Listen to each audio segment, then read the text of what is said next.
আমি একজন হিন্দু মেয়ের সাথে শারীরিক সম্পর্ক করেছি, এখন ওই মেয়ের জন্য ওই মেয়ের অন্য জায়গায় বিয়ে হয়ে যাইতেছে, এখন আমার করণীয় কি?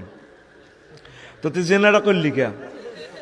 আমার প্রিয় বোনের ইজ্জতটা নষ্ট করলি।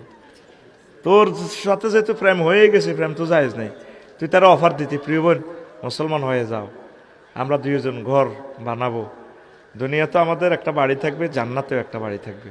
এখন অন্য জায়গায় যদি বিয়ে হয়, আমার প্রিয় বোন যদি ইসলাম ধর্ম গ্রহণ করে, তার ফ্যামিলিকে বুঝাই রাষ্ট্রের সম্মতিতে তারে বিয়ে শাদী কর। আর জিনা করছ, আল্লাহর কাছে আটকিছ। আর যদি বিয়ে হইয়ে যায়, আল্লাহর কাছে মাপ চাইবি, আর কিতা করবি?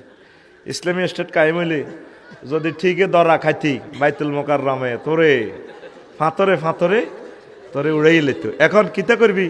তুই যেহেতু অবিবাহিত, তুই 100 দৌড়া নিজে নিজে আল্লাহর কাছে কানবি, আল্লাহ আমি ভুল করছি, নফস রাখতে আরিন, কিতা করতাম, আপনারা মাফ করে দেন। সব সময় কানবি, কোরআন গবেষণা কর, জিকির কর, আল্লাহ মাফ করে দিবেন ইনশাআল্লাহ। পরে আমি